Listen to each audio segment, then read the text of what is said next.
Wow, good morning, everyone. Our prelude has been played and we're going to get started. So the piano music you just heard is a signal, and that is to get into your seats and prepare for our worship service. Before we begin, I have a couple of quick announcements. Number one, has everybody picked up one of these? Please do. It has all kinds of information. From making brown bag lunches for the unsheltered to we aren't having coffee anymore unless somebody can put some time into making it before the service. And the little pantry has been filled up and unfilled and continues to be going in its cycle, and I appreciate everything all of you do for that. There's a social justice team meeting by Zoom on Tuesday the 21st at 7 o'clock. And there is also a racial amity discussion series with the Baha'i of Georgetown. And that is on Wednesdays at 7:30, and it is virtually. We have been recognized as an honor congregation. Our treasurer let us know that. So please take the time to look at this and read and see what's going on and see what you can get involved in. We also have our Thanksgiving potluck. I can't thank you enough. I walked through there and there was so much food and I thought, ooh, this looks good. So I'm expecting just a really wonderful lunch this afternoon. So let us begin.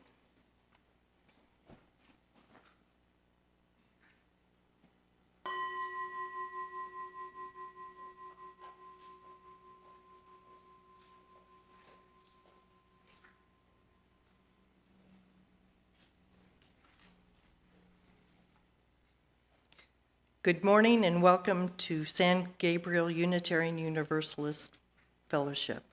Whether you are here in the sanctuary or watching at home, we're so glad you're here. My name is Beth Gehrman. My pronouns are she and her. And I've been attending San Gabriel since around 2019. And in addition to acting as a lay leader, first time today, by the way, I enjoy contributing to our fellowship. Mostly it's been in the kitchen and cleanup, but I think it's useful and it's a way to meet a lot of people and have wonderful discussions. Today, I'm happy to introduce our guest speaker, Eric Hepburn. Oh, you can wave. Whose pronouns are he and him. He is a friend of San Gabriel and community lay minister from Austin. So welcome. Thank you for being here with us today. San Gabriel is a member congregation of the Unitarian Universalist Association. There are over 1,000 UU congregations in the U.S. All of us together are working for a just, peaceful, and sustainable world. Sustaining each other here in community is the first step down the long road of that important work. We especially welcome our guests today. If this is your first time here, thank you for coming. And if you stay for our shared meal, please do after the service today. You are invited. And members, please do look for visitor tags and please welcome our visitors. And if you would like to know more about us and all our upcoming events, please fill out the visitor card in the seat back pocket in front of you to sign up for our newsletter. Please know that whoever you are, wherever you are from, whomever you love, wherever you are in life's journey, you are welcome here. So let us greet this day in song, opening hymn as we gather together in the gray hymnal, number 349. It will also be projected back here. So please rise in body and spirit as you are able.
Good morning.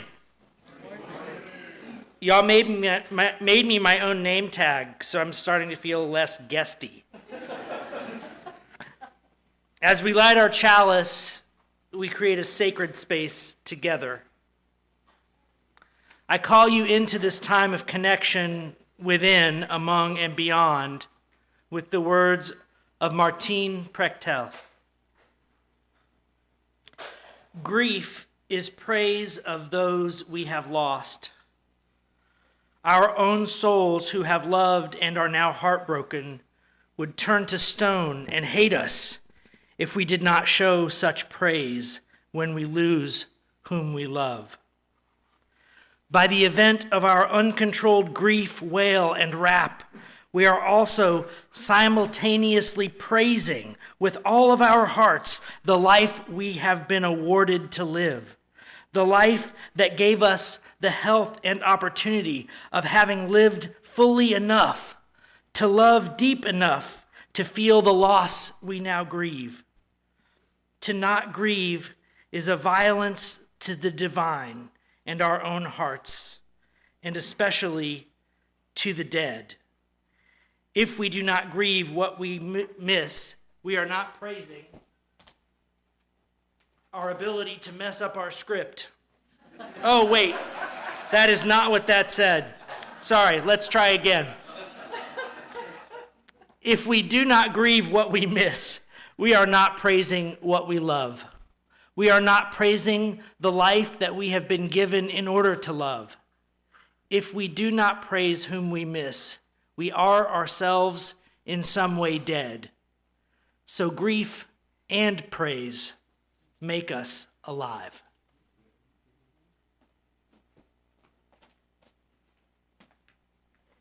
And for our affirmation, repeat after me, and we should have words behind me too. The doctrine of this church is love. We are here to love.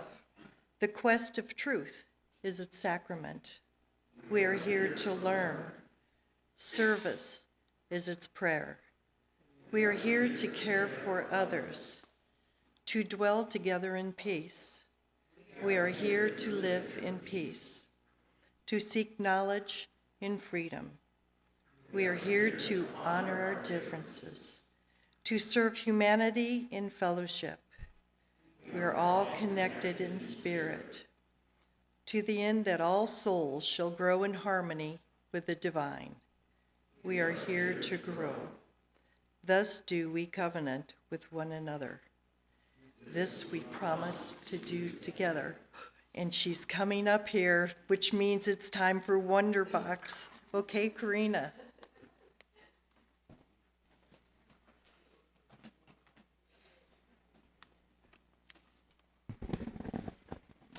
Ooh, today our sanctuary looks very different than the way it normally does, and we have all these tables set up so that we can eat together later, don't we? And since everything today is different, I have brought a different Wonder Box too. So look at this gigantic thing. We're gonna have to use our wondering minds to figure out what's inside. Do you wanna help me open this up and see what's in here?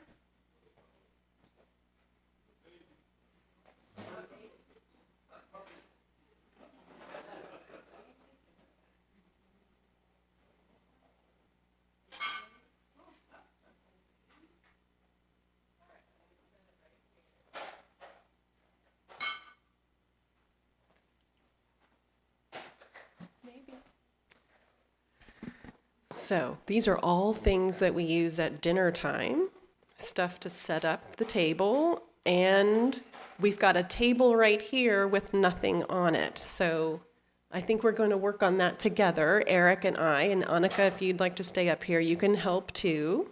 And I have folks out in the congregation who are going to help as well. And I believe one of you has the very first question. Does anyone want to read? Who has the first question? Can you read that out loud? And I'll repeat it after you. Why do we set the table? We have a table here because we believe in community and what we have to give to and receive from one another. We are fed in relationship, and the table is our symbol. All right. Who has the second question? Why do we have a cloth on the table? We have a cloth on the table because each life is interwoven with every other life. The cloth is our symbol of the love which binds us and covers us. Now we're going to put something else on the table. Do you know what's coming next?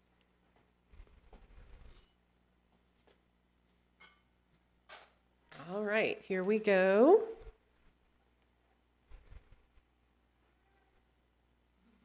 Let's see if we can get it to come on. Who has the third question?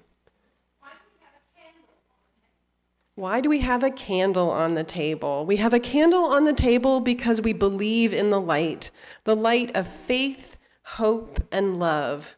The candle is our symbol of this light and of our flaming chalice, which guides our search for truth. All right, let's see what's coming next. Who has the fourth question? Why do we have flowers on the table? We have flowers on the table so that we may remember to see the mystery and beauty of creation which continually surrounds us. Flowers are our symbol of the grace which springs up in our lives.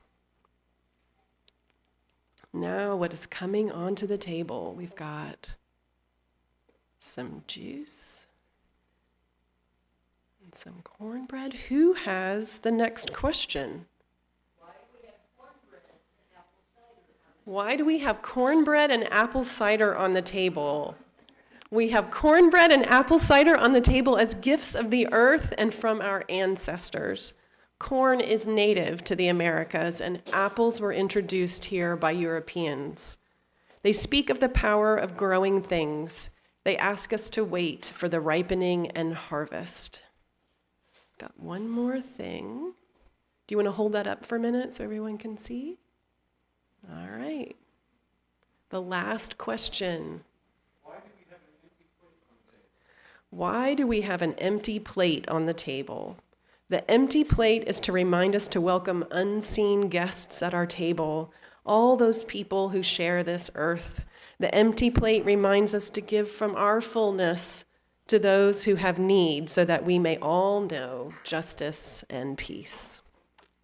All right, that's a wonderful job. Thank you for helping, for your excellent wondering together with all your questions. The table is set. We have prepared a welcome for our whole human family to sit around it with us, just as we will sit and enjoy our meal together later.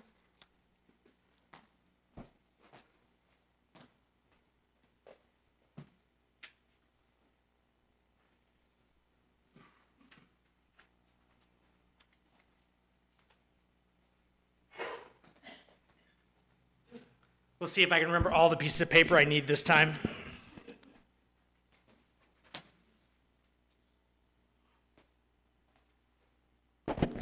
Thank you all for sharing this ceremony with me. It's new to me, and I really enjoyed it.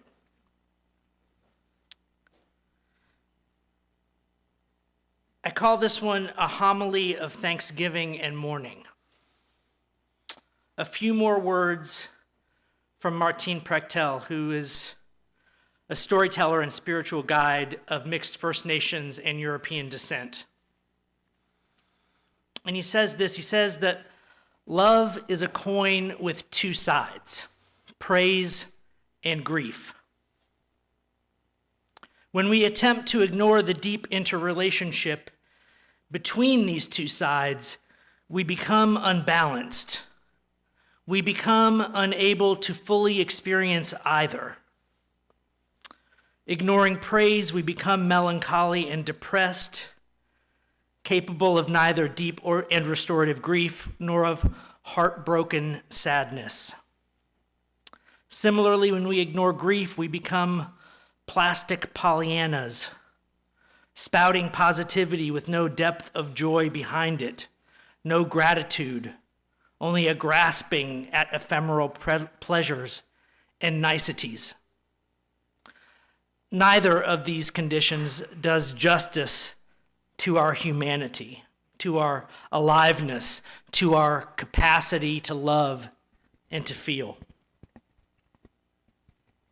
Now, it's through this wisdom that I've come to understand that joys and sorrows is a much deeper thing, a more profound thing, a wiser thing than I had first supposed.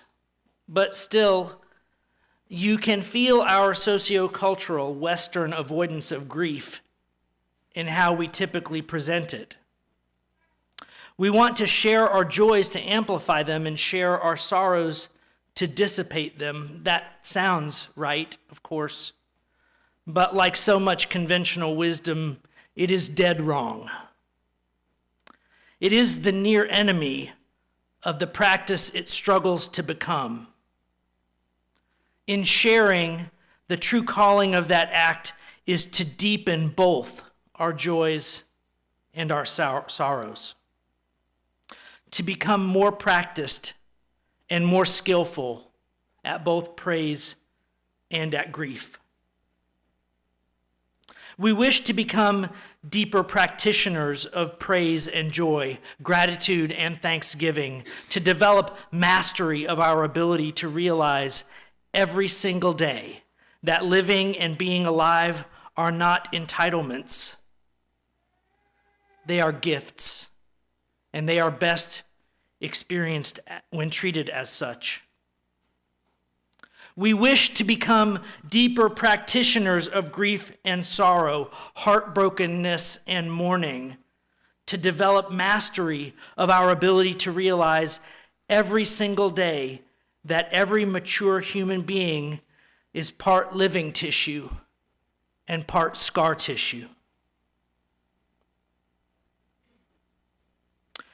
That the only ones among us not walking around with broken hearts are perhaps the youngest children, and not even all of them.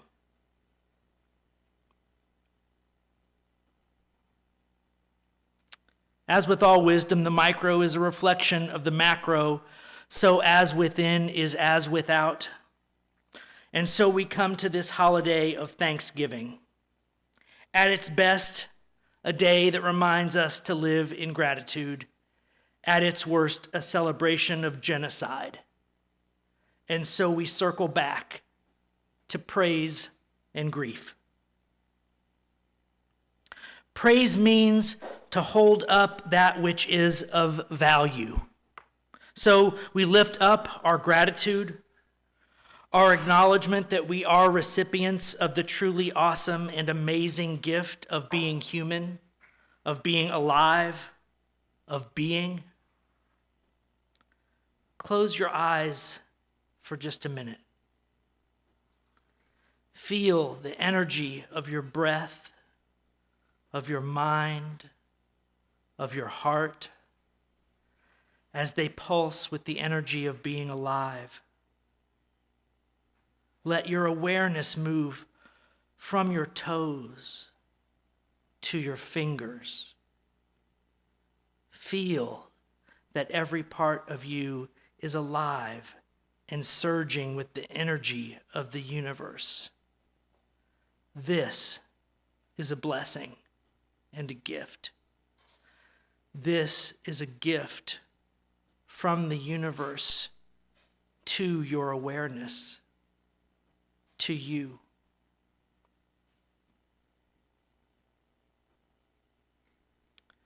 Grief is the space that is left when something of value is lost. A dream, a person, a community, a way of life, those things are like missing teeth when we lose them. We can't stop noticing with varying frequency that thing that used to be there, that part of the universe that was also part of us, that isn't there anymore. Sometimes that feeling, that awareness creeps up on us and we can't even name it or put a finger on it and what's missing. So we just have to learn to surrender to the grief, to the acknowledgement that we are broken by it. Such it is with genocide. Whether your nearer ancestors were the targets of genocide or its perpetrators, whether you lost them to death or to ignominy, they are lost, and you will feel that loss in your life, whether or not you ever master the art of being heartbroken. Failure to master this art will leave you haunted and shamed. Mastery will make you a human being on the path to becoming a proper elder. So, how do we come to terms with being the descendants of genocide? How do we teach it to our children? How do we stop it from happening again to anyone? How do we break the cycle of violence? The answer is both simple and profound. When we say that our nearer ancestors were either targets or perpetrators, we can also choose to remember that our farther ancestors were the same. That is what common ancestor ultimately means, and this might be the roots of the universalism that we seek. Common ancestor, common destiny. So genocide as a human phenomenon is ultimately a battle of sibling versus sibling. If this sounds like an oversimplification, it is not. It simply places the emphasis precisely where it needs to be on this question. What is it that could make siblings believe that they are not siblings? And the only answer worth a damn, the billion-dollar answer to the riddle no one wants to solve, is this: dehumanization. Now, on a scale of 1 to 10 of dehumanization, genocide is clearly somewhere near a 10, but dehumanization is a slippery slope.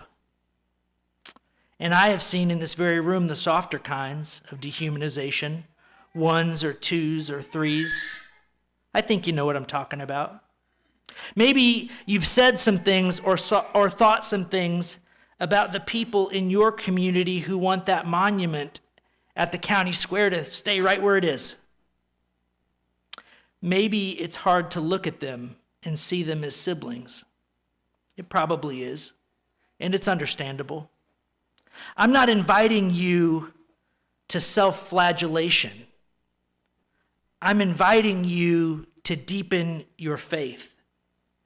I'm inviting you to grieve the sibling relationship that you have lost with the people in this world who you've decided are other. Now, I know that you are justifiably proud of the many people that they other and you don't. And that is progress, but it's not enough. Not by a long shot. Now, Jesus taught that we shall be judged by how the least is treated.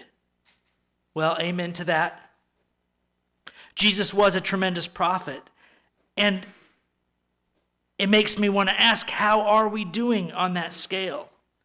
If we did a quick tally today and looked at our siblings suffering in Gaza or Ukraine, if that is the benchmark of how human beings are doing on this planet, and it is, then we've got a lot more things to grieve. So we'd better get good at it. Now, Jesus taught something else too, something other prophets have echoed, from Gandhi to Dr. King, from bell hooks to Sonia Renee Taylor. They have all tried to tell us about the transformative power of love. The transformative power of love. I hope you'll bear with me while I share one of my favorite passages from Dr. King's sermon, Loving Your Enemies. And I quote, "Now, there is a final reason, I think, that Jesus says, 'Love your enemies.' It is this: that love has within it a redemptive power, And there is a power there that eventually transforms individuals. That's why Jesus says, love your enemies, because if you hate your enemies, you have no way to redeem and transform your enemies. But if you love your enemies, you will discover that at the very root of love is the power of redemption. You just keep loving people and keep loving them, and even though they're mistreating you, here's the person who is a neighbor and this person is doing something wrong to you and all of that. Just keep being friendly to that person. Keep loving them. Don't do anything to embarrass them. Just keep loving them. And they can't stand it too long. Oh, they react in many ways at the beginning. They react with bitterness because they're mad that you love them like that. They react with guilt feelings, and sometimes they'll hate you a little more at that transition period. But just keep loving them. And by the power of your love, they will break down under the load. That's love, you see. It is redemptive. And this is why Jesus says, love. There's something about love that builds and is creative. There is something about hate that tears down and is destructive. Love your enemies. Now, this was supposed to be a short homily, but we've covered some ground. So I'm going to ask you to review it with me like this. I'm going to ask you to repeat after me. We humans are siblings. We have a common ancestor. We have a common destiny. Dehumanization is a bad habit. Love is a power that transforms. Love has two sides. Praise and grief. Thanksgiving and mourning. Gratitude and heartbrokenness. Love is the antidote to dehumanization.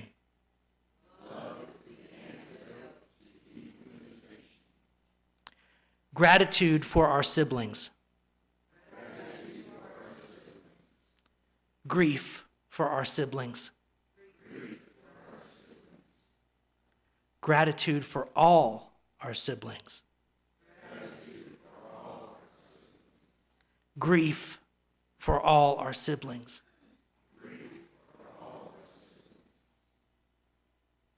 Gratitude for our enemies. Grief for our enemies. Amen.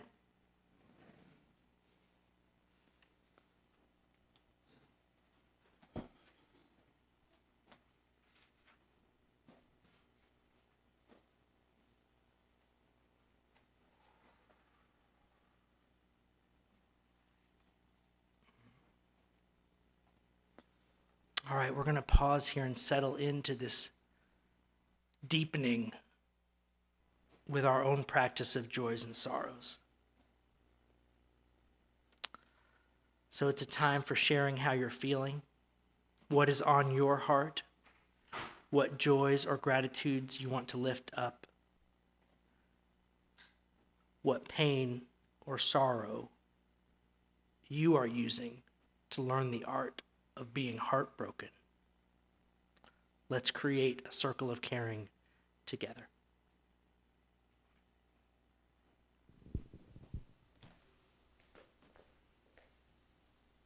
Any joys or sorrows you'd like to share? Just raise your hand. Yes. A joy for the connection group that met yesterday in this place, and for the conversation and sharing that we enjoyed. Much gratitude for that. Sorry, second one. For the people who dedicated so much time this week to make sure we have water in our building, which we did not yesterday. Yeah, thank you. It is true. You're fine. Well, I'm real pleased. My daughter was named the president of the American Ornithological Union, so I'm real pleased for her. And I might note that one of her projects that she's doing is renaming some of the birds of America because they were named for people who were racist. Okay. Thank you.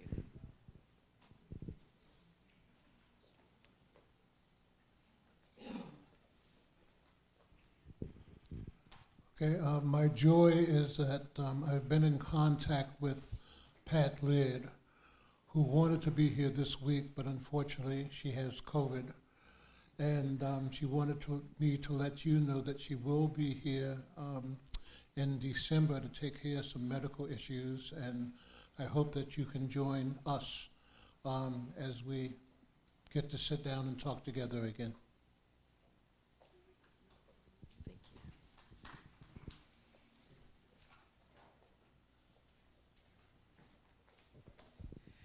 Just a joy to share. Today is the 10th anniversary of Dan and I coming to St. Gabriel for the first time, and just amazing to see what has happened, what we've done in 10 years together as a congregation. So glad to be here.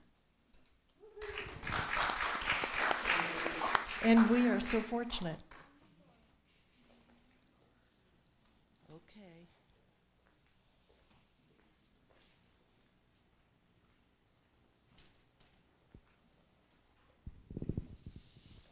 I apologize for both hornbuckles speaking today,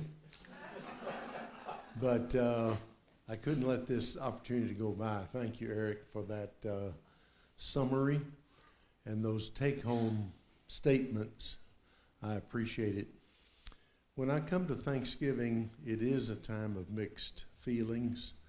Someone has said that grief is the price we pay for loving. And I'm experiencing a lot of that these days because a lot of my friends are dying. Some of my family have died this year. But the memory that I have of Thanksgiving is one of both grief and praise. My father was a milkman, and so he had to work on all of these holidays away from the home. But on Thanksgiving morning, my church had a early Thanksgiving service. It was about 2 blocks away from our house. And so my mother, Corrine, got us kids up, and we walked to 18th Street Baptist Church for the Thanksgiving service, even before it was daylight. So I have a sense, of course, of grief that my parents are not with us anymore, but a sense of praise that at the root of what they were about was this sense of gratitude. And I think that has been a great gift to me in my life.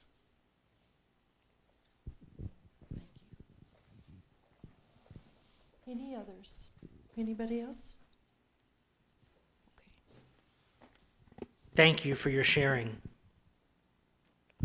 Let's take a deep, cleansing breath.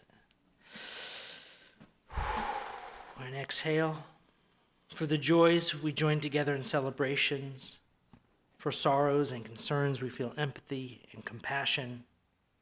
For all that remains unspoken, may the caring of the community offer a space of deep kindness. All right. As a meditation, let us sing together number 68, Come Ye Thankful People, from the Gray Hymnal. Once again, please rise in body or spirit as you are able.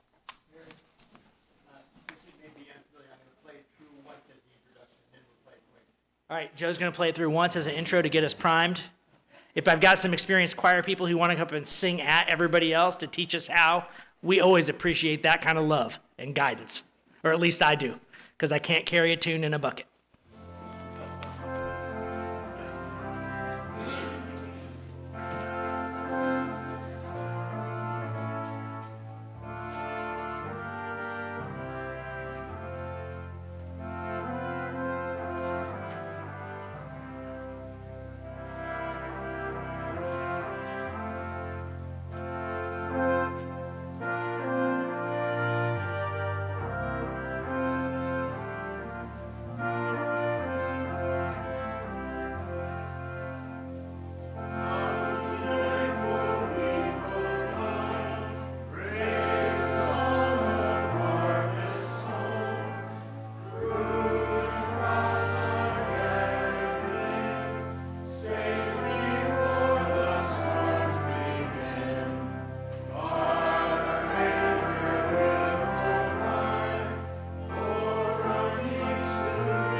We take an offering each week to sustain this place that we call home and to support the work of our fellowship. If this is your first time here, please feel free to let the plate pass you by. Your presence this morning is a wonderful gift in itself. Thank you for coming. But if you filled out a visitor card, you can put that on the plate. For our offertory music, Joe is bringing us Over the River and Through the Woods, sung by John Walker. The offering will now be gratefully received, and we thank you.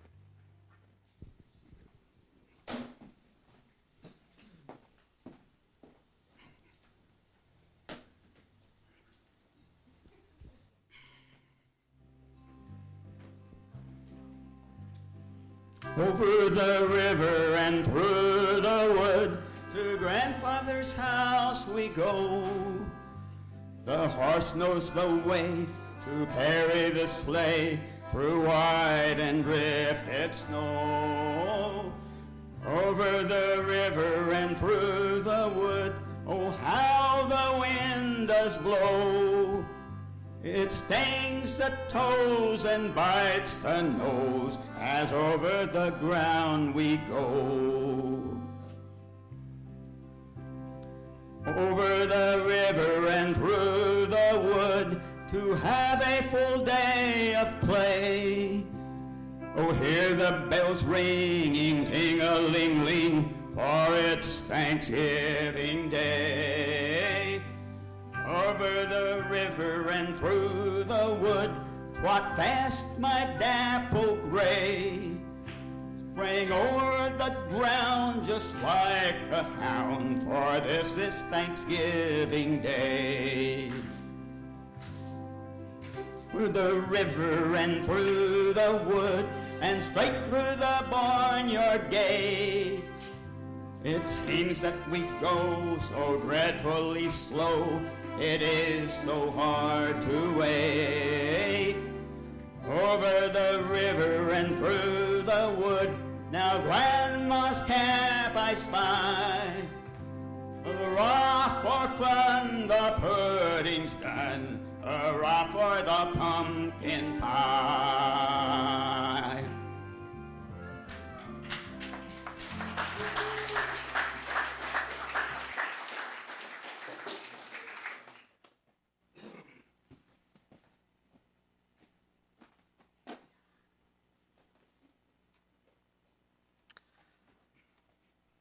As we close our sacred time together, we extinguish our chalice. I offer you these parting words once again from Martine Prechtel. Grief is an obligation to the life one has been awarded, an obligation to life to make more life. Amen.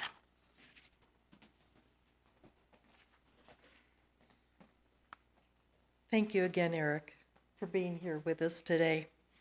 Many thanks to our musicians. That was great.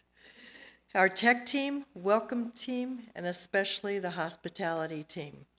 As we transition to our shared meal, please let families with young children go through the line first. And don't forget to check your Sunday handout for the most important announcements I mentioned before the start of the service. So, let's eat!